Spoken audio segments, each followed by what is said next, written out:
You know, there's so What's many... the opposite of Sleeping Beauty? Sleeping Handsome? Sleeping... There you go. Sleeping Handsome. Sleeping Handsome.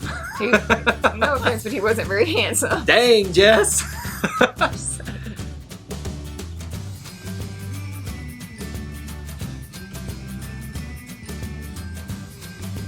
Hey everybody, welcome back to Eye to Eye Disney Through Our Eyes. I'm Kyle. I'm Jessica. And we are here to discuss Maleficent, Mistress of Evil. Good job. This time, I actually got the title right. If you've been watching the spoiler-free review we did, you know that I tried to add two in there. And Anyway, Maleficent, Mistress of Evil, spoiler-filled. So if you haven't watched the movie or even looked at our spoiler-free one, you need to stop right here and just go do something else. Unless you're evil and like to be spoiled. Well, there's that too. You would know something about that, wouldn't you? Okay, are you talking about being evil or being spoiled? You know exactly what I'm talking about. Well. Your first one was better than that. Your first attempt. I can't do it on command. Okay. It's like I can't do Stitch on command. Okay, this is not about Stitch. This is not about anything other than Maleficent, Aurora, Prince Philip, all that good stuff. Let's talk about the sequel to the live-action remake, Maleficent. And what would you like to... We usually just go off the cuff here, so what do you I have to do my 60-second review? Oh, you do got it. I almost forgot about it. It's been so long since we did that. So here, you give me like 2 seconds to bring this up. So here, while Kyle's coming up with the timer, I will tell you, I was super confused. This 60-second review will be worse than all of my other 60-second reviews that I've ever done on this channel. So, I don't know about that. You've done some pretty No, we don't want 1 hour. I know we don't want 1 hour. You couldn't go for 1 hour about this? Okay. All right, here we go. So this is Jessica's 60-second review of what happened in the film starting now.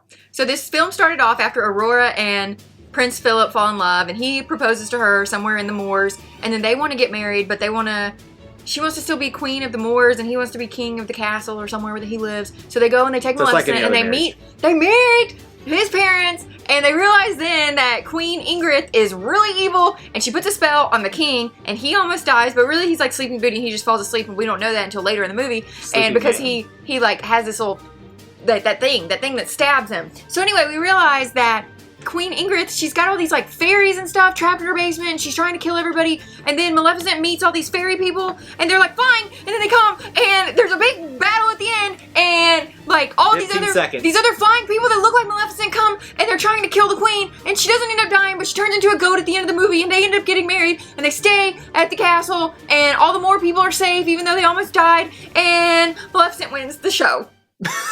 You got 2 seconds to spare on that. Maleficent wins the show is an interesting way to end that one there. I would say that was not one of your worst ones, though I do think that you got a few details mixed up throughout that.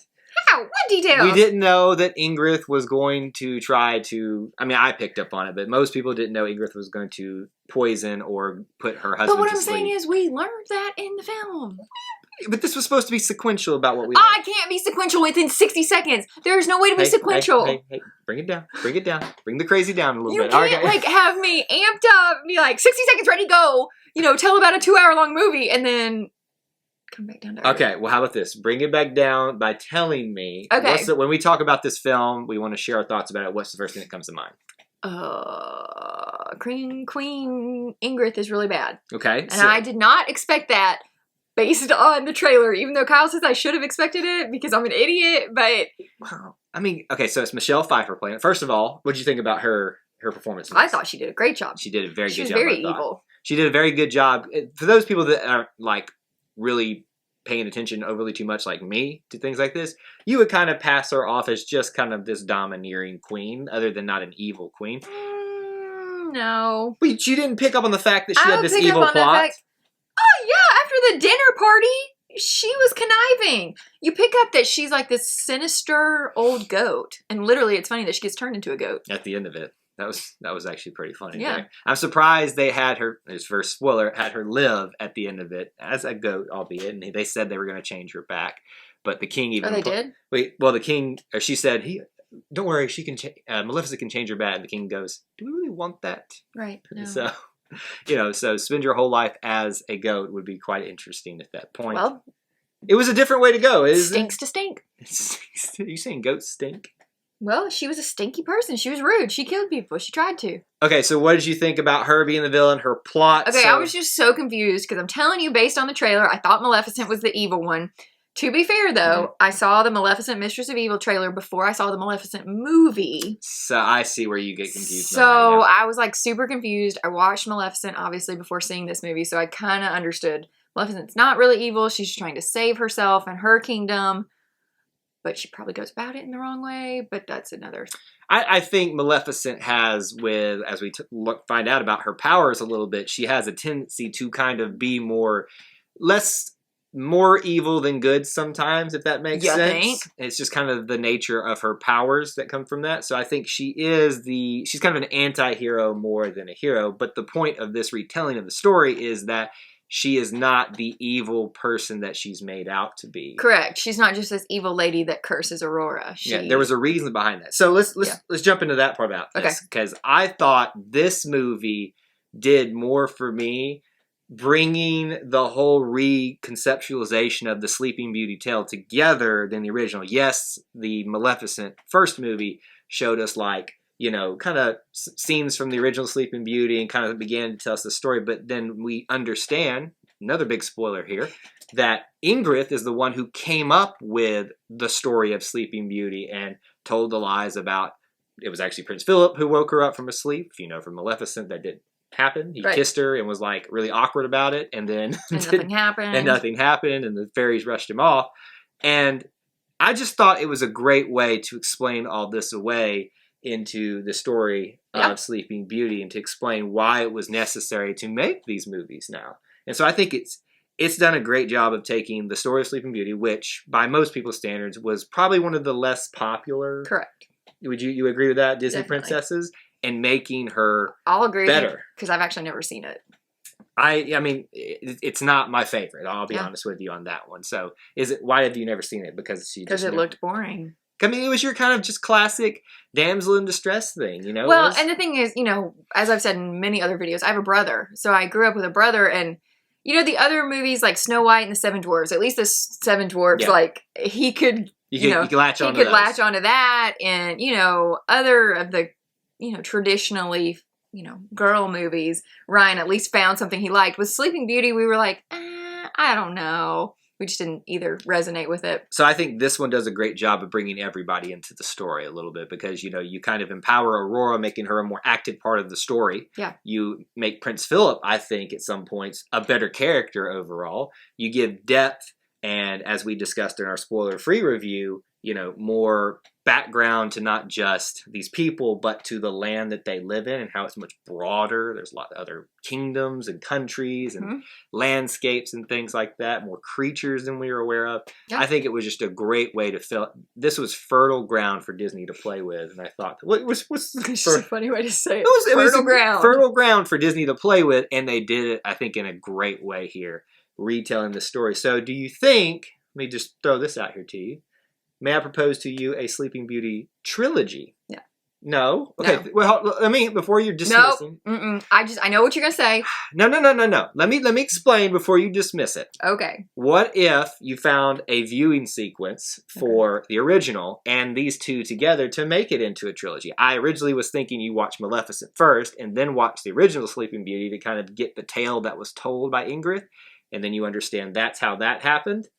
But I do think on second choice that if you're going to call it a trilogy, you watch Sleeping Beauty first, then Maleficent, and then this one. Is that what you would agree with? If you're going to watch the three of them, that's the order I would watch them in. Yeah.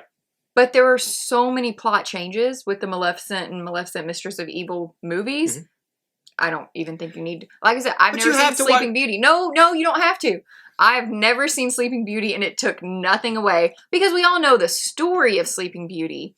I don't need to know everything. But you didn't get the references and stuff like that. I don't care. I still enjoyed the movies. Great callback here is a perfect example. Is the fairies at the end at the wedding. They're fighting over what color her dress is going to be. Now, they made that little funny sequence even more meaningful because here's another spoiler. Thistlewit, I believe, is the blue one. Okay. She died, in essence. And so they, instead of fighting over if it was going to be green or red, they turned it blue for her at the end in honor of her. She turned it blue. Did she? She was. She didn't die. She was the flower at the end. And that's why they both looked over to the flower. I thought it was they just kind of combined their little powers together, turned it blue, and then they realized... That's not how I took it. I took it as she was there as that flower and turned the dress blue herself. She was a flower, and that's why they kind of looked at her. But I thought it was just because they realized that their mistake had resulted in honoring their friend. So, maybe, but I think you're wrong. Did you like the fairies, the good fairies in this one better than the original? Yeah, I did. Well, I liked that she ended up saving the day. Yeah. So when the organ was piping out all the bad stuff to kill all the fairies, I don't know what you call it. The powder. Yeah, she was the one that finally thought, well, we got to stop the organ, and she's the only one that did it. She sacrificed herself, and that's like that sacrificial love. Okay. Kill one for the greater good of everybody else. If I had to gripe for the original Maleficent, I didn't like how dumb they made the fairies, but I think that fair. I understand why they did it, because they're trying to say, hey, everything you knew about the original tale, it's not correct. This is how things really happened. I thought it was a little drastic, so I thought they gave the fairies a little bit more redemptive here. Storyline to go with, especially with one sacrificing themselves and then them being able to tie that at the end, that she gets her blue dress at the end of all of this. So I thought it was great. I think those type of callbacks make this a very successful story. What do you think about the CGI?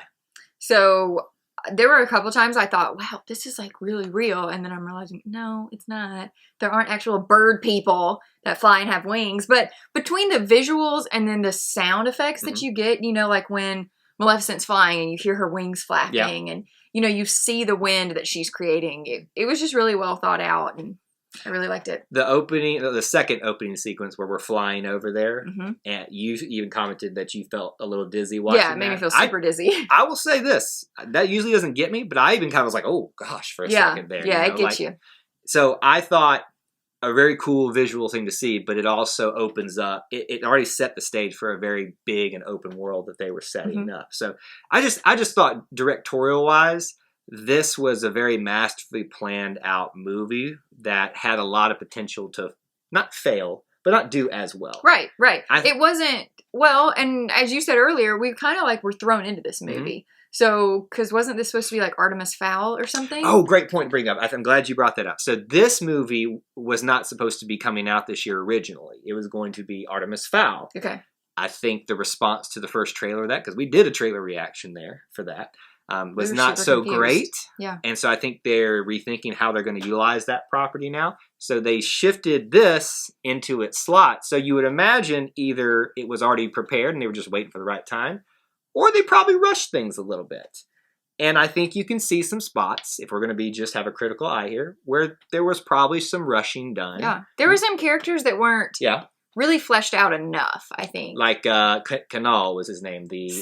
I had no idea who you were talking about. But I didn't know his name. I know you're probably talking about the wing guy. Chiwetel Ejiofor's character. He was like the nice fairy that saved her when she was falling into the water. I think honestly, if the movie had been 5 minutes longer and we had learned a little more about his story and why it was such a tragedy that he died, I think we would have understood the fight scene at the end as to why are these people trying to, keep their kind? Why are they battling humans over this? And I think that's kind of what we missed out on with this movie being so rushed.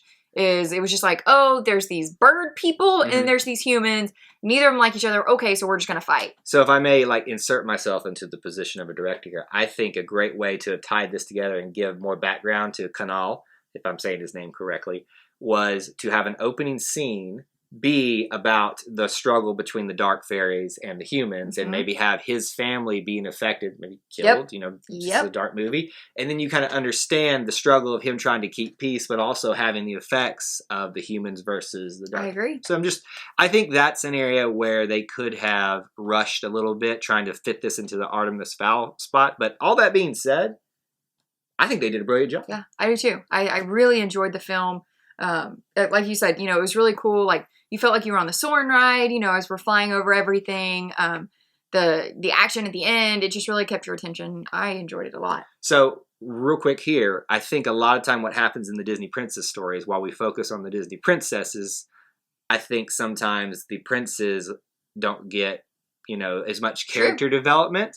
And here, whereas I think it's the same case for the Good Fairies, Thistlewit, Fiddle, and I forget their names in this one. They lost a lot of their character development in Maleficent. He gained it back in Prince Philip here. Yep. where we got to get to know him and see him as more than just the random hero that shows up at the end with the sword and fights the dragon. Right. No, we were, the majority of the movie was in his house, fighting his mother. You know, he's trying to save his father, who at that point we kind of think is dead, but really he's just sleeping. You know, there's so many... What's the opposite of Sleeping Beauty? Sleeping Handsome? Sleeping... There you go. Sleeping Handsome. Sleeping Handsome. No offense, but he wasn't very handsome. Dang, Jess! But I think Philip was done very well in this one. I really enjoyed the actor's portrayal of it. So I just thought, you know, while I don't think this movie is going to break box records, it's obviously not going to, you know, be the movie of the year for one that was slid into a spot it wasn't intended for, rushed somewhat probably to production, and has mixed reviews in terms of the idea of it. Right. If Disney's going to continue on the live action remake, I would like them to do this aspect. Retell the story, but from a different point of view. Like from the fairies' point of view? Well, that's what they... Well, I mean... No, like the little fairies. Well, not even just this specific story, but if they're going to... Let's just take an example here. I'm trying to think of what's the Disney princess they haven't done yet. So they haven't done Pocahontas yet. What if they tell it more from the villagers' stand... Or the settlers' standpoint? I'm just spitballing here, you know. I think having them still be the main characters, but doing what they did with Maleficent here is the route to go, because I think... A lot of the complaints are, there's no original ideas anymore. Yeah, but, and I get it. And I understand that claim. I get, but I'm enjoying these remakes, and I think Maleficent has taken a different approach to doing that, and Maleficent 2 continued that. I think it's a great, successful movie overall. I agree. Final thoughts or anything like that for Maleficent, Mistress of Evil? I think it's worth going to see it. I definitely would recommend that you all go see it in theaters. It's definitely one that I was very glad that we had the opportunity to go see. Yes. So now... If you have seen it, we want to hear from you in the comments section below what you thought about it. Again, it's spoiler-filled here, so everything's fair game. Share your thoughts down below in there, and make sure you vote in our poll as well. What else should I do? If you haven't already, please be sure to subscribe to our channel and like this video. And you can check us out on Facebook, Instagram, and Twitter. And that's all we have for you in this edition of Eye to Eye, but until we assemble again, may the Force be with you. And we'll see you real soon. Bye.